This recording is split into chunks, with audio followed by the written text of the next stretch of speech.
Welcome, everybody, to Breaching the Boardroom podcast. I'm your host, David Morrow, and very excited about today's episode. We have John Fly with Firm Pilot, and we're going to walk through the new age of employment, the intersection of leadership, technology, and culture. And John, welcome to the studio, man. Pleasure to be here. So where are you joining us from? You are I'm near a little bit Nashville. down south, right? Yeah, I'm near Nashville, Tennessee. I'm in Murfreesboro. It's a little southeast. Beautiful, beautiful part of the country. Mm-hmm.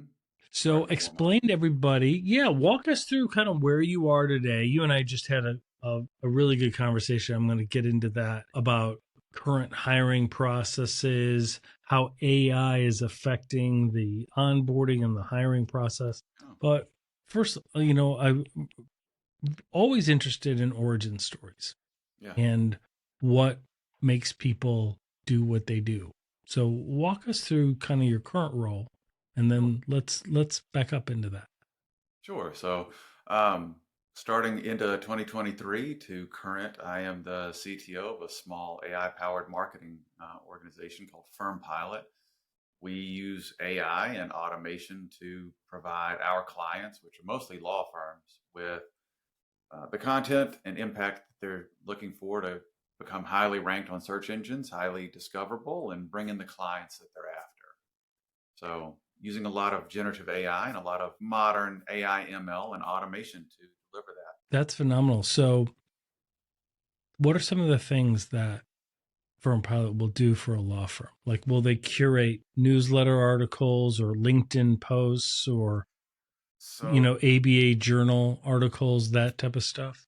yeah, so our main services really are about getting content out there. So it's blog posts and social media posts. Um, a lot of law firms, right, are local, serving their local community. So Absolutely. Google Business Profiles are a huge part of our strategy. And then building backlinks, so guest posts on other systems. We do other things too, but those are like the big content gen features. And so we've built out a pretty comprehensive kind of digital writing room, if you will, that simulates content drafting, adding calls to action, linking strategies, knowledge enrichment. And so that knowledge enrichment is very key. We have to write entertaining but 100% factually accurate and up to date content. So yeah, we are enriching all of our content with modern law and governmental resources. So that's really interesting because lawyers, especially depending on what type of practice they have, Hmm. right? I mean, they tend to be very focused on the courtroom and evidence and Hmm. discovery and investigation, but being subject matter experts and being out there and relating that to where their ultimate clients are, Hmm. a lot of them have struggled with that for years. So Yeah. it seems like a really very germane offering and a way of leveraging AI. So Is there also a portal where they can kind of select some of the things they like to talk about, or do you do that in an intake with them? sure. Right now, again, the company's really early stage. It was started early 2023. Our founder, who's got a tech background, his brother's a practicing attorney, and so that was Oh, that's conversation great. about the kind of ineffectiveness of these marketing law firm marketing agencies, is what spawned this out of Jake's mind. In the first year, he ran it really lean, just proving out the business idea. So we're constantly improving the platform. So that deep, rich profile that we bring in about our customers, right now, it happens through the sales and onboarding process. Kind of my charge is to continue to bring an automation slant to that. So our Right. goal over the next year or two is to make this completely self-serviceable SaaS. Yep. Yeah, that would be great because then they can select these are the topics that I want to Hmm. write about, right? Because some of them go very deep into like, this maritime lawyer wants to talk to people that are in that field, and then they can have a drop down or a section that can Yeah. generate content that's germane to those clients, Yeah. right? Right now, our system takes their human description of who they want to be, where they want to play, how they want to win in these sectors, and then we provide a completely hands-off experience for them. Now the idea is to kind of build in an expert mode or advanced mode as we go along, where the ones who want to get in there and tune the dials can do so. Right. But we are thinking about the truly just busy business owner who wants to tell the system, tell us where they want to win, and the system can generate excellent results with just that level of information. I think it's fantastic. And I mean, especially leveraging platforms like more reputable social media platforms, meaning Mhm. a lot of people may not take their lawyer that serious if they're always on TikTok, but they will if they publish a newsletter or something on LinkedIn, right? I mean, Right. it's just something like that. And that's good because surprisingly, is last I saw from the LinkedIn data themselves, it was like less than 3% of all of the users on LinkedIn actually post. Mm.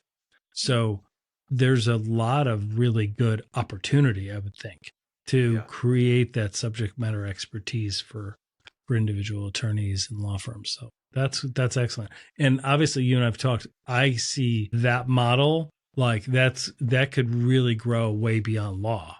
Like Yeah. once you've kind of reached a steady state there, it could be leveraged for a lot of different industries. Very much, yeah. We see ourselves being able to scale out to other sectors and verticals when it makes sense. We do have to do a little bit of fine tuning and adjustment of our knowledge system, but yeah, this could apply to so many businesses who really just need to participate in that online promotional world, right? You need, if you have a business today, you need to reach your customers, and where the customers are, they're on their phone, they're on social media. You have to be out there and you have to be discoverable. Absolutely. Walk me through some of your experiences. You're hiring, you guys are Yeah. growing, you're doing interviews. And the first thing that you explained earlier today was, holy cow, AI is playing such a big part in this process. Oh yeah. And that might come as a surprise to me, but it might come as a surprise to a lot of people. So walk us through what your experiences have been. Sure. So just as a bit of a peer into my history, I've been in leadership roles in hiring and putting together hiring programs and retention programs for probably 15 years. I've interviewed probably thousands of people. This year, as Firm Pilot's growing, I was able to have 4 technical roles posted at the same time. So I've spent the last few weeks just heads down doing these interviews. And the first thing I noticed was a very common trait, and that was a lot of the resumes were highly tailored to the job. So that's not necessarily a bad thing, but the resumes, when they looked good, they looked really good. It was, And so what we've yeah, seen is just people your using assumption AI. there, I don't mean to, yeah, I didn't mean to interrupt, but your assumption there is they're taking the job description, throwing Yeah, it in AI and 100%. customizing it, having it spit out the custom resume for that, right? 100%. Yeah, Yeah. it really is dialed into, these are the technologies and techniques that we're looking for. So yeah, I mean, when I'm reviewing reviewing these resumes, the ones that look like, you know, rock star developers, or the 10 out of 10, the people I'm excited to talk to, I really got kind of cynical by the end of this, because I would be looking at the strongest resumes and thinking, even before I got him on camera, is this even a real person? It's just so Um, bad. well, And it's then I'd get these. strange, right? We've gotten to a point where a Yeah, 10 out of 10 resume now is a red flag yeah. because it doesn't seem genuine. I had to go over it with a fine tooth comb and prepare questions to really dig in case it was a fake. And for the developer role that I had, it was probably about 75% of the highly qualified resumes ended up being a completely fake persona when I got them on the camera. Wow. Now, were they using AI or something like that in the Teams 100%. meeting or in the 100%. they Yeah. were. Yeah. So So I went AI through. deepfakes actively being used. Wow, I need to tag this part over to another podcast because Yeah. that is really shocking for business owners to understand. You know, most of the talent isn't necessarily right local, right? And so you need to find the best person with those skill sets so you look broader. And Hmm. so that usually necessitates having meetings like this, having a Teams meeting, having a Zoom meeting, whatever. Only times have changed and the software's really, really good now. It is. And yeah, I've seen it live myself, and it's hard to describe to people, but I'm saying if you don't know what to watch for, it's gonna fool you. And that's really where good questioning and always kind of thinking a little cynically helps. Yeah. They had a lot of commonalities, so I was able to start really putting it together. And by like the 10th one, my spidey sense went off like right at the start. They were always using a digital background. Most of them had the large over the ear headphones, which those by themselves aren't red flags. But Right, of course. what we would notice, well, I'll just tell you, about like 40 or 50 of these into it, I did find one of the guys that were just, his resume was so ridiculously strong and he was such a weak interviewer, or interviewee. I just asked him, I said, I think the resume's fake. I think you're using AI right now. Can we just stop and you tell me what's going on? And I had one of these guys just kind of break it down for me. What did he say? So he said he's in an office. Like he said, I'm surrounded by people. We're all doing this. He said, yeah, he said they scrape jobs. They'll use AI to create a really powerful resume. And he said, especially for the big companies that have multi rounds, sometimes it's not even the same person showing up round after round.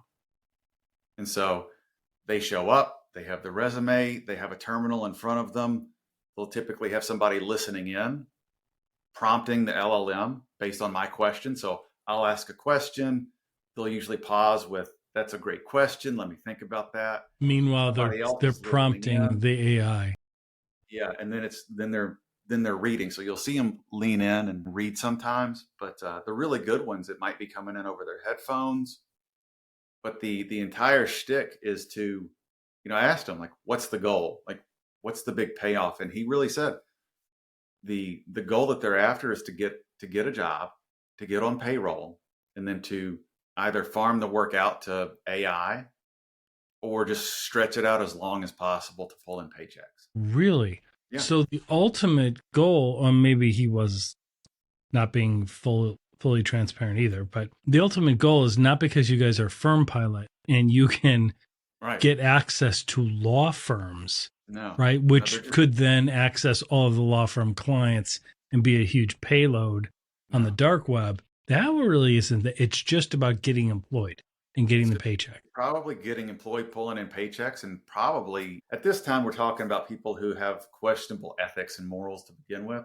Right. So, I mean, you deal with security. So once somebody's on the inside of an organization, you're talking all kinds of stuff could go wrong. They could pull data, they could do blackmail, they could install ransomware. Absolutely. I really think, I told you earlier, I really think this is just the next evolution of kind of the call center scams. Yes. That are going on. It's just people, if 1 in 100 works, they've got somebody on the inside pulling a paycheck. And I've been in big companies where it takes 3 months to get rid of somebody who's just obviously not working out. Right. So, if their whole shtick is to embed themselves in a company and pull a paycheck for 3 months, that's a lot of money. Yeah. And then they need a really skilled resume to get in. But then in terms of their work product, they just need enough not to get fired. Yeah. Right. Yeah. So the bar could be low. Yeah. And the LLMs could give you, all their answers are super high level. But at that high level, they are usually factually accurate. The things that I started dialing into were projects that made no sense. Oh, like what? So I had one guy who listed he was a senior engineer at Google, and one of his key accomplishments was he said he introduced Google to Kubernetes, which is a technology invented at Google. Right.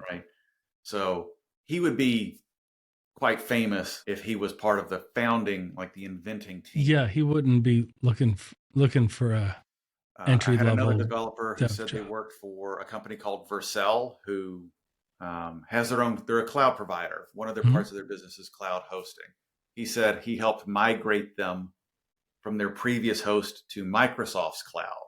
So just projects that were highly questionable, It didn't make maybe they sense. could be true, but when they can't provide any details, it's just a quick, it was just really quick that their answers were just talking about high level junk. Right. Yeah, they know Kubernetes is part of Google.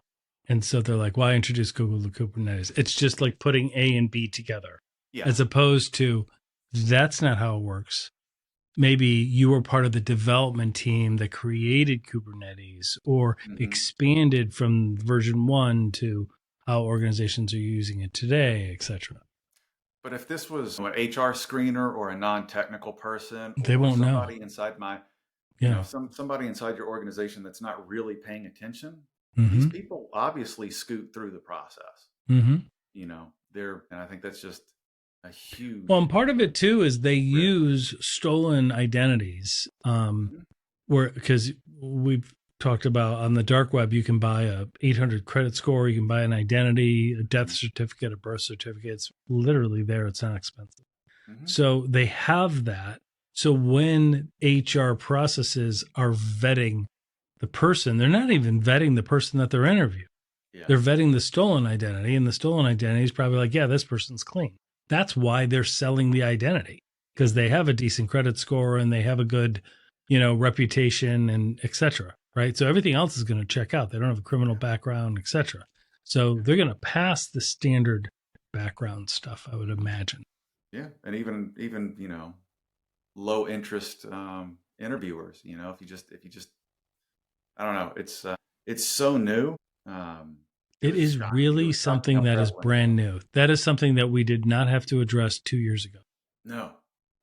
Like I said, I've hired or interviewed thousands of people over the last decade, and this is very new and just very troubling. Wow. So AI deepfakes in the job interview process. Holy cow. That's going to be a challenge. Yeah. So tell us about yourself. Tell us about, you have a kind of a storied history. Is it your great grandfather is one of the people who founded Grand Ole Opry?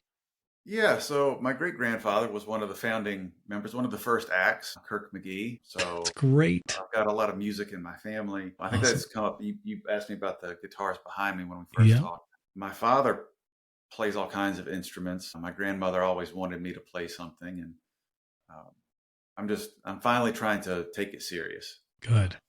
So play that way I can play some music with my dad and play some music in front of my grandmother before I can't, Yeah, that's wonderful. Yeah, music and just learning it and the study of it is just outstanding.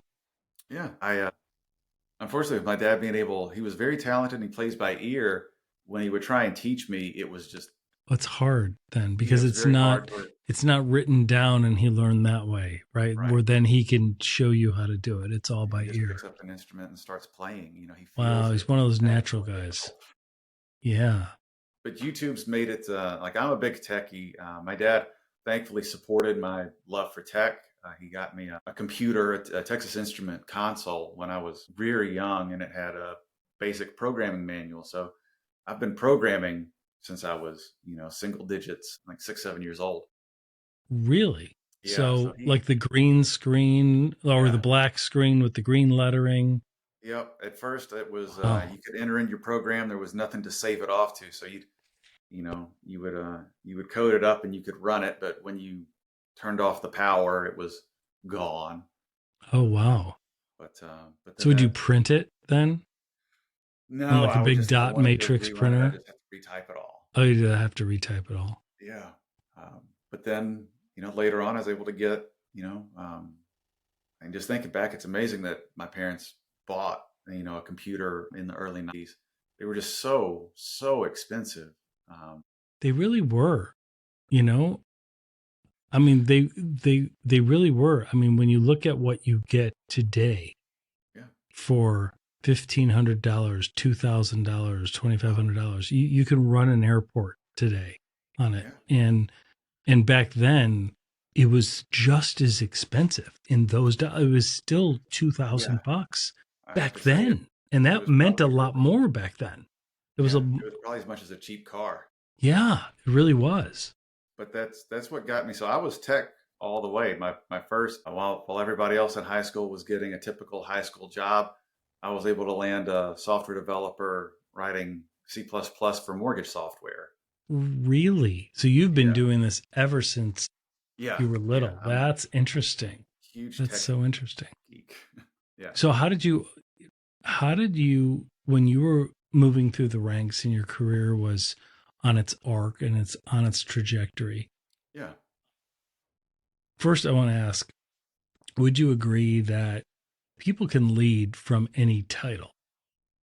Oh I yeah, mean, I think that's something that a lot of people are shocked at because they're like, well, I'm not the leader, but I have a lot of good ideas and they're doing things wrong. I'm like, are you sharing those ideas in a productive way? Like, right. are you doing that? Because I'm telling you, I've been in all the roles. I'm old. So I've been in all those roles and I'm telling you, they want to hear. Like leaders are still the right leaders, right? In my opinion, are supporting all of the frontline people, right? They're there to just keep the engine moving and really bolster up the frontline people, the client facing people, the people that deal with our own employees, all those groups, and they want to hear the new ideas. They want to because we know what we know, we don't know what we don't know, and so we always welcome those ideas, and that's how you spot the future leaders, right? And when they're in a room without those people around and they're making decisions, you want to be one of the people that are at the top of their mind for leadership roles, and it can be obtained from any title. Title to me just means the authority to actually make the decision of yes, no, we're funding it, we're not funding it, I'll sign it, I won't sign it, etc. But the leadership comes from everywhere, it seems. No, I agree. One of the things, I mean, there's so many nuances in there. So I do agree. Leadership can be at any titled position. Um, I think one of the things that's difficult for people, and looking back, like I did a lot of stupid stuff when I was early career. Yes, But it's the ideas just can't be complaints. They need to be a exactly. problem with a solution, right? You want to Right. really focus on, I think we could do this and achieve something because of some problem. I think too many people think it's more important to point a finger at a problem, but that's not. I don't think that's the leadership aspect. And No, also think exactly. That's just kind of like complaining, which it's really just isn't complaining, really helpful to anybody. Like, you don't think they know that? Like, right? of course leadership knows that. They see Yeah, it too. They saw it before you saw it probably, right? But the point is they're looking for solutions. And again, they know what they know. They don't know what they don't know. yeah, And so like if somebody's closer to the issue and they can say, here's obviously a problem, I'm sure everybody's aware, but if we changed it, it could improve things. And then showing them how that would really help. yeah. I think so. How I really started down, like the way I kind of work is one of my first really big corporate jobs was processing healthcare claims for a company WebMD had bought early at the late '90s. The dot-com boom. They were flush with cash. They bought a bunch of companies. One of these companies was a healthcare claims processing company in Nashville, Tennessee, and they used a mainframe. And I Well, came into that job never using a mainframe before, and I just learned as much as I could. And so I found problems such as the software we were running was 20 years misconfigured. It was configured for a 1980s mainframe, not a 2000s mainframe. So I learned all I could. I tuned applications and I started showing my boss if I tune an application, it'll run twice as fast. And not I just just griping that the application is running slow. Right. So I Right. basically I found a way, like I found a solution to a problem I identified. And that led me to being asked to participate in other problem areas. And what I kind of found, so my mode of operation for the next probably 10 years was to ask for the hard problems. I would go into a company and say, what's something that's frustrating us? What's something that's, off track? Is there a project people are running away from? Is there a tough problem nobody can figure out? It's like, put me on that problem. Let me spend my time. Interesting. I'll like I'll do it extra. Like I will, like I went into most of the first companies, the first 10 years of my career, thinking I'll probably be here a year or two. I'm going to pour myself into this job. I'm going to, give 110%, which wasn't great on the family side of things, but I poured myself into the job and I tried to learn and grow myself while doing a really good job. So I was able to make connections.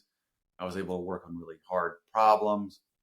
And I was able to prove time after time that if you just work hard, like hard work pays off.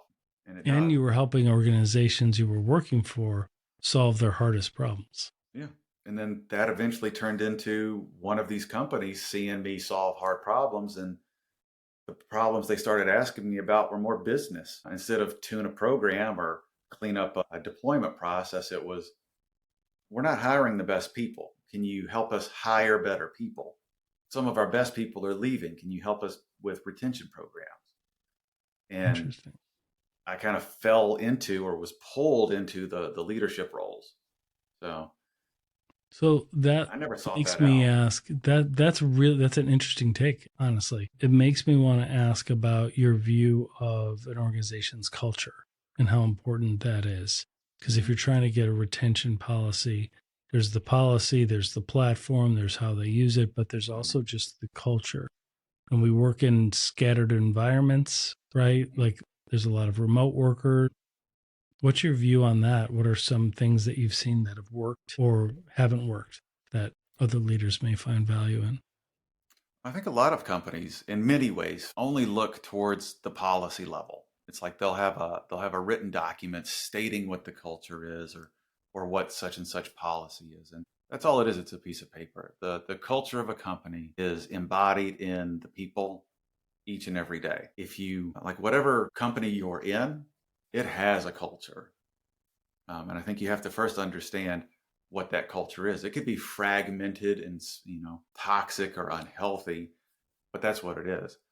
So the first thing I really advise people to do is identify what you want that culture to be, and then do the hard work, that change management process of telling everybody, this is like, I want to go here. I want us all to move towards this place. And I don't know, if you're trying to institute this later after you've built a business and you want to try and change the culture, I think you're going to have to realize you've probably hired people that don't want that culture, and you might have to find, you know, ways for them to find the place that is supportive of the culture they want. So it's a lot of tough business decisions to really foster a true culture.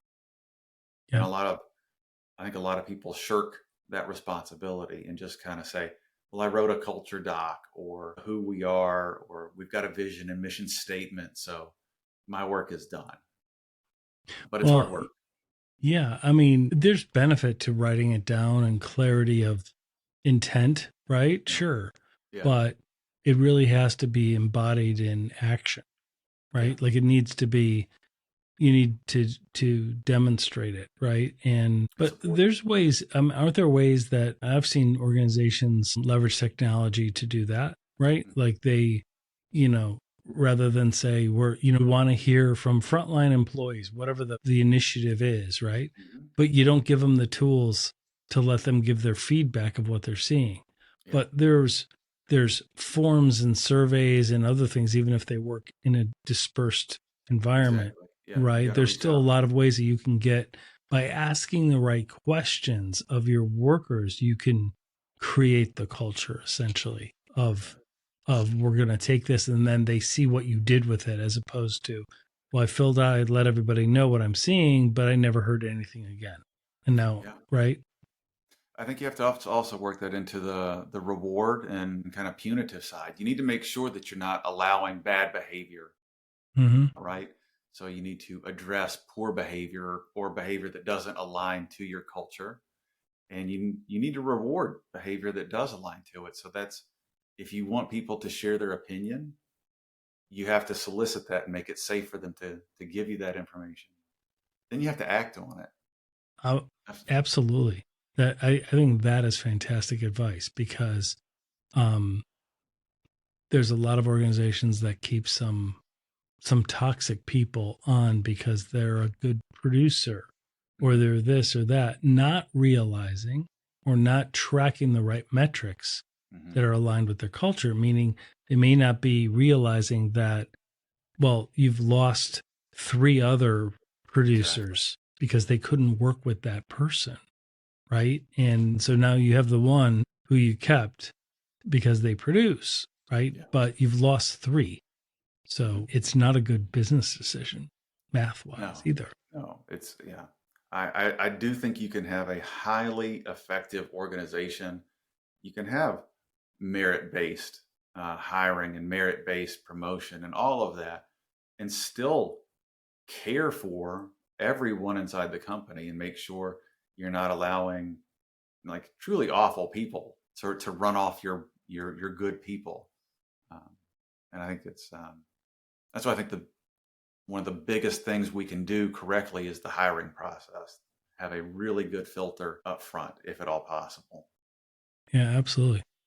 So what's on the horizon for you? This has been phenomenal. This has been great insight, and we honestly appreciate it.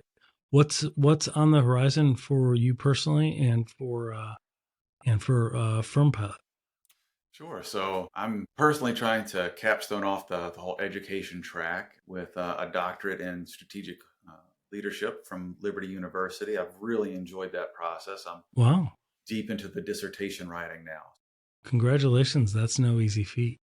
It's been very enlightening to look back on my career. A bunch of these things that I hold, as truths or hold to be true, and find that there are, named processes or named philosophies that connect to them. I've also been able to refine a lot of my processes by looking at some of these formalized methods. Uh, so I'm doing that. I'm actually graduate with my doctorate at the same time. My son's graduating from Liberty with his bachelor's. So Fantastic. that's kind of a neat personal It's very exciting. happening. Yeah. And then just continuing to grow Firm Pilot. I, yeah, this was my first foray on the inside of marketing technology.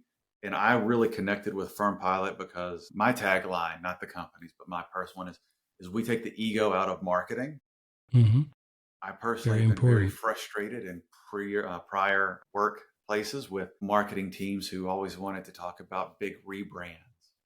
Right. So, Firm Pilot, we're just delivering honest results, shockingly fast for our clients by being a little bit more algorithmic, a little more data driven, and the results are fantastic. So, I'm really excited to see where we go. And our problem right now is like we're bringing in more and more customers. So, as somebody on the tech side, we just have to continue to scale the tech to meet customer demand. So that's a great place to be for a business.